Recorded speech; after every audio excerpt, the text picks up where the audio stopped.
안녕하세요. 김태욱입니다. 여기 보시면요. 이 녹취록이 23년 1월 18일 날 녹취록입니다.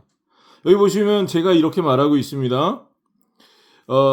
아니, 자, 봐봐요. 운전자 바꿔치기 하나만 짚고 넘어갑시다. 11월 20일인가 22일인가 조사관이 여기서 말할 때 저분도 옆에 있었는데 그때 운전자 바꿔치기를 상대방이 인정했다고 조사관이 말했어요. 이렇게 말했습니다. 그러니까 제가요. 그리고 부인했습니다.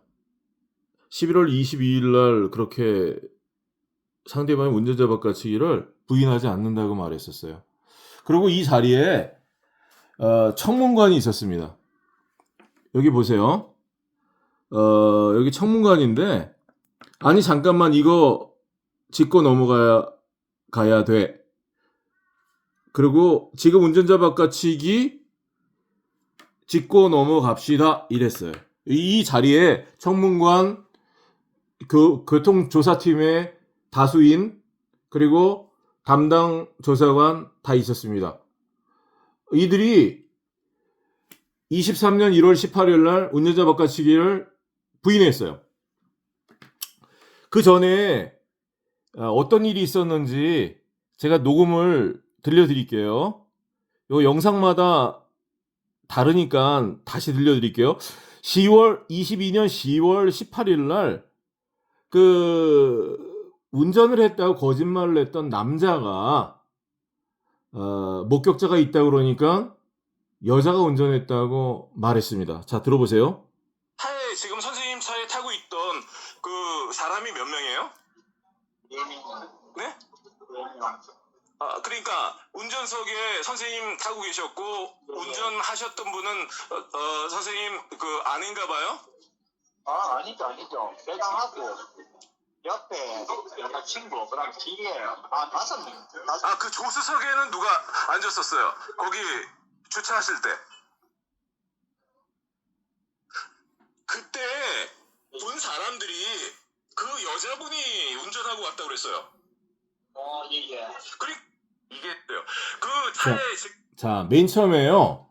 이 남자가 남자가 운전했다고 자기가 운전했다고 말했습니다. 운전석에서 내가 운전을 했다고 이렇게 말하고 있어요. 그러다가 나중에 목격자가 있다고 말하니까 조수석에 자기가 있었고 운전석에 여자가 운전을 했다고 실토하고 있고 맨 처음에는 그 차에 4사람 타고 있었다고 하는데 나중에는 5사람으로 또 말을 바꿨습니다. 왜냐하면 그 차는 22년에만 4번 비슷한 사고를 냈어요. 나중에 확인했습니다, 제가.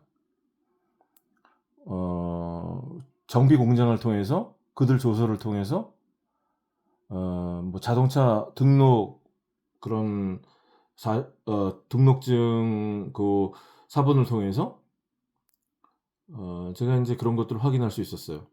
이 사람들은 통영경찰서와 짜고 이런 보험 사기를 전문적으로 치면서 또 입건을 시키지 않고 통영경찰서로 끌고 가거나 경남경찰청으로 끌고 가서 이렇게 합의금을 뜯어내는 수법을 쓰는 것 같은데 왜냐하면 이 비슷한 사고를 계속 유발하기 때문이죠. 그리고 저희에게 산길에서 돈을 받아내는 수법도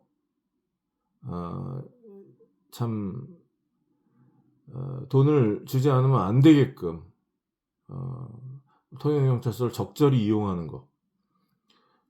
저희 아내를 차에 강제로 태우려고 했던 거. 20대 사람들이 쌍욕을 하면서 사고 같지도 않은 사고를 내면서 1,000만 원을 요구하면서 막 그렇게 했던 거. 이런 것들을 등등 볼 때 여러 가지를 볼 때 이 사람들은 여러 번 이런 범죄를 저지른 사람들 같아 보여요. 그리고 그 차에 있던 사람들을 속일 이유가 없습니다. 그것도 이 사람들만 속인 게 아니라 여기에 보시면 동승자가 없는 걸로 돼 있어요. 여기 보세요. 동승자가 없습니다. 이 아반떼 차에. 이거는 토요미처스에서 속이는 거죠. 동승자가 5명이라고 제가 그 운전자까지 합쳐 5명이라고 여러 번 말했고, 블랙박스에 보면 다 나올 텐데 블랙박스를 그러니까 공개를 못 하는 거죠. 1년 몇 개월이 지났는데 아직도 공개를 못 하는 거죠.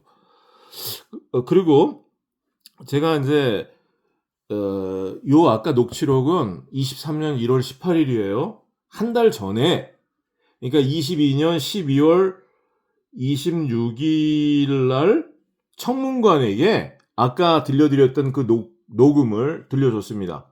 운전자 바꿔치기가 있었다는 것을 말했어요. 왜냐하면 교통팀에서 운전자 바꿔치기를 아예 덮어버리고 그런 사실이 없다고, 또 녹음을 틀어주고 서류를 제출해도 그거 없는 사실이라고 그냥 그렇게 무시를 하면서 아예 인지를 못했다고 바보 노릇을 하기 때문에 어제 했던 말을 내일 또 뒤집고 아니라고 부인을 하고, 이런 웃지 못할 그런 일들을 하기 때문에 제가 교통조사팀에서 해결이 안 되기 때문에 수사과 청문과를 찾아가게 된 것입니다. 그 경무과도 찾아가고요. 청문실은 경찰관들이 어떤 부패나 경찰관들의 어떤 그런 잘못된 수사나 이런 것들을 관리하는 곳이죠. 또 저희 피해자라든지 이런 피조사자들, 이런 사람들이 어떤 이해관계 충돌이 있을 때 그 중간에서 완충 역할을 해주는 거죠. 그래서 청문실에다가 경찰관 범죄는 신고하게 돼 있잖아요. 그래서 청문실을 찾아간 겁니다. 한번 들어보세요. 12월 26일입니다. 요 녹취의 날짜 한 달 전이죠. 자, 보세요. 운전석에 뭐, 얘야 대답은 하네. 일단. 그러니까 이 사람이 지금 맨 처음에 속이려고 그러다가 맨 처음에 4명이라고 했어요. 그 차 안에. 아니, 나중에 장구 얘기 이제 저한테 하지 마시고. 네. 제가 처음에 내 안에 해봐야. 네. 운전자 바깥쪽이 지금 이렇게 조수석에 자기가 앉아 있었고, 운전석에 그 여자가 운전을 했다는 거 지금 말했고, 그리고 또 다른 녹음도 있어요. 내가 다 말했고 다 보여주고 문자도 보여주고 다 보여줬는데 그게 지금 뭐 조사가 안 됐다면 그러면 뭐 하여튼 내는 조사를 똑바로 하는지 안 하는지 그걸 내는 조사를 할 테니까 그거밖에 없어요. 내가 저 사람한테 수도 없이 말했는데도 지금 저런 식으로 하면 팀장도 그러고, 그래서 내가 청문감사실에 안 올 수가 없는 겁니다. 왜냐하면 접수가 돼 있다 아닙니까? 접수가 내가 접수했잖아요. 그러니까 내가 이제 조사를 할 거라. 예, 어느 정도 조사가 돼 있고. 자, 보세요. 청문관이 뭐라고 말씀하시냐면 어느 정도 조사가 돼 있다고 그랬어요. 운전자 바깥이 뭐 조사할 게 있어요. 여기 보시면 11월 18일 날 이미 운전자 바깥이 부인하지 않는다는 걸 다 조서를 작성하고 다 조사가 끝났죠. 그래서 11월 22일 날 저를 만났을 때 조사관이 운전자 바깥이 부인해요? 제가 물어보니까 부인 안 합니다 그랬습니다.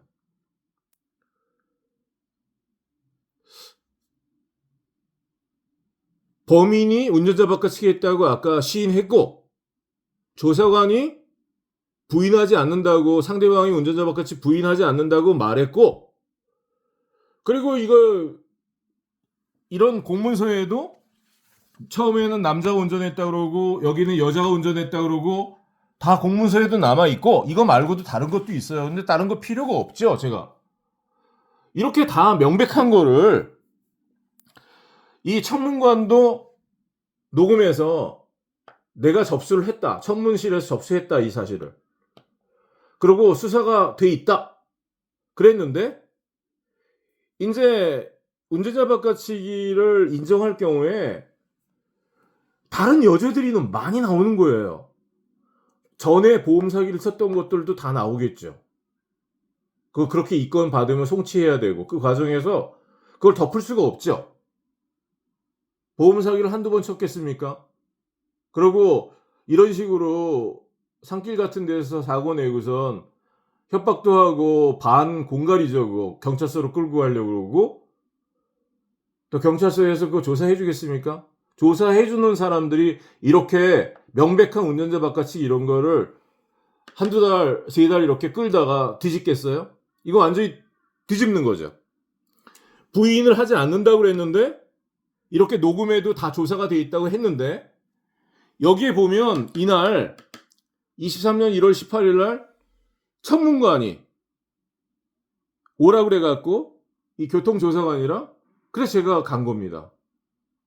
왜냐하면 이때 다 짰겠죠. 전 그렇게 합리적으로 의심합니다. 왜?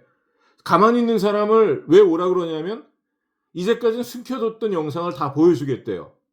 저를 유인했습니다. 그래서 이렇게 녹음을 했죠, 이 사람들이.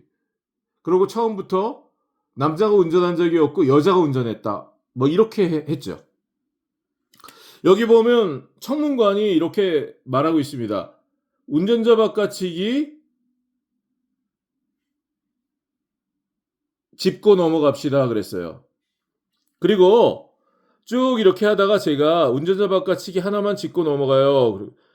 10월 22일 조사관이 말할 때 저분도 옆에 있었는데 그때 운전자 바깥치기를 인정했다고 조사관 입으로 말하지 않았어요. 이랬어요.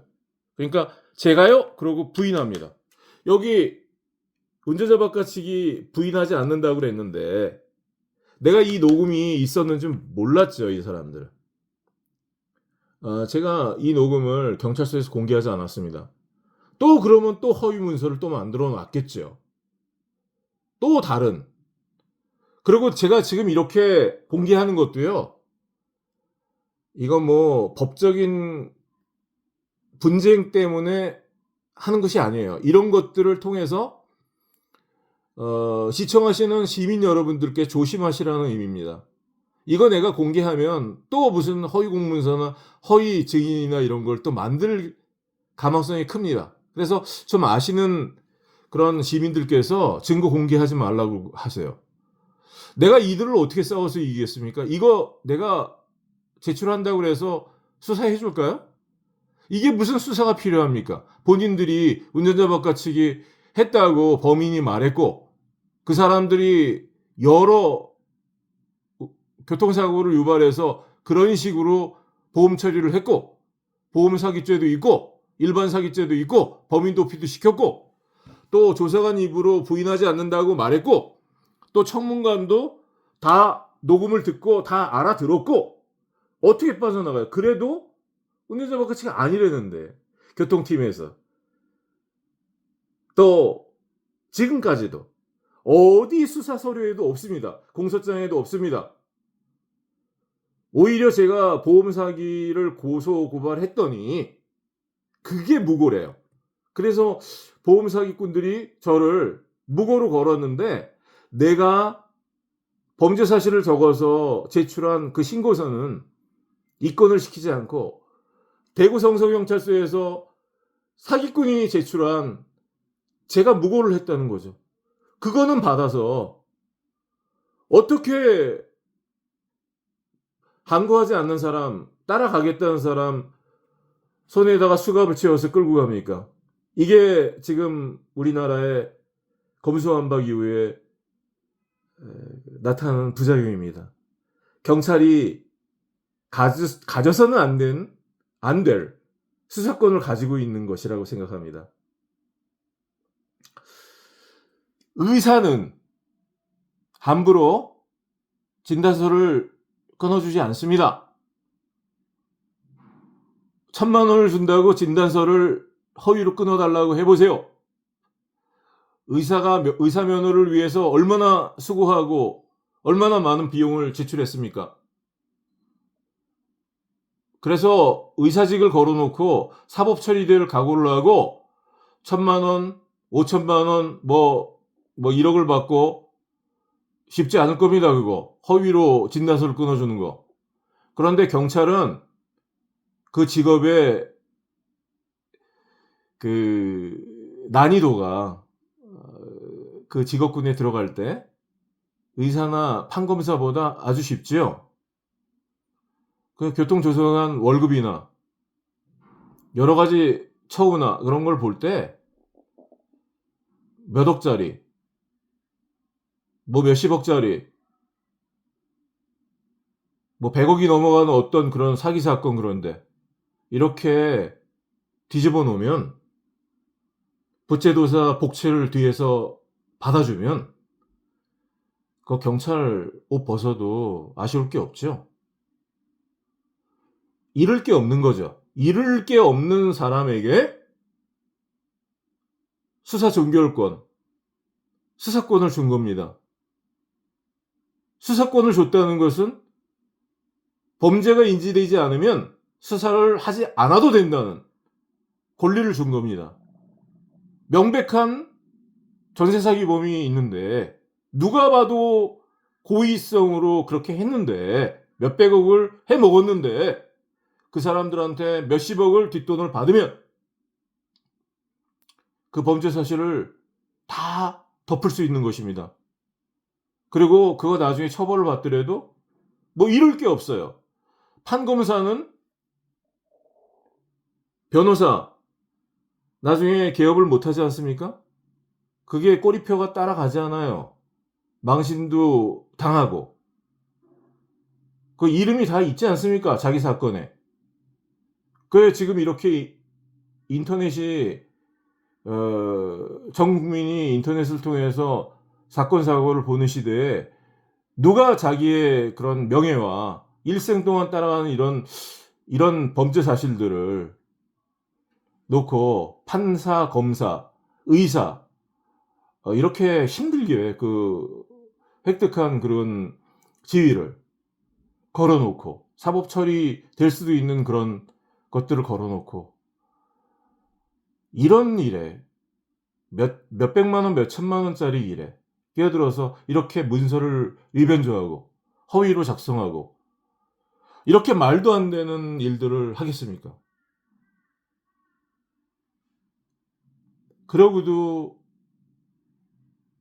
이런 사실들을 고소했던 고발했던 사람들에게 표창장은 못 주나마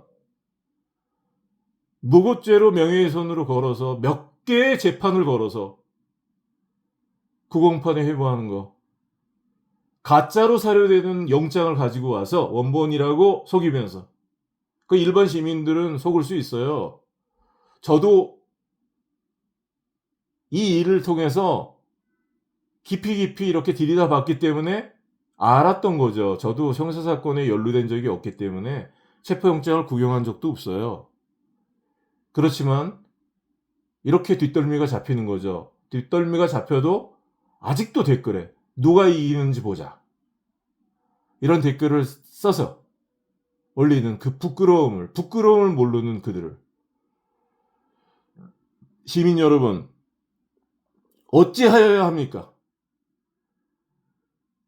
고양이에게 생선을 맡긴 격이 아니겠습니까? 차라리 검수완박 이전의 상태로 돌아가는 게 맞지 않습니까?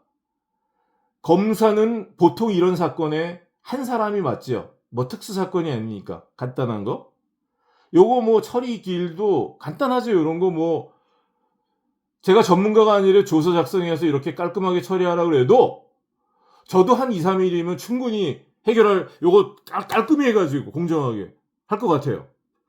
이거 뭐 전문인들이 몇 시간 타져치면 그 피해자 가해자 조사하고 한 2, 3일이면 끝낼 수 있는 거죠. 충분히. 이거 어떻게 1년 몇 개월을 끌면서 재판에 회부해서 생업에도 종사 못하고 몇 번씩이나 부부를 체포 구금하고 이렇게 할 수 있습니까? 네.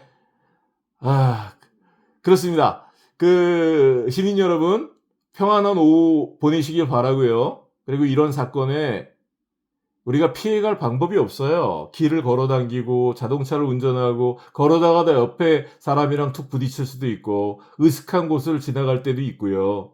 그럴 때 경찰관과 범죄자와 함께 이렇게 연합해서 평범한 시민을 공격한다면 이건 2년, 3년 이런 일에 엮일 수밖에 없고 재산적으로 피해를 당할 수밖에 없고 또 잘못하면 우리 사랑하는 가족들이 감옥에 갈 수도 있는 것입니다.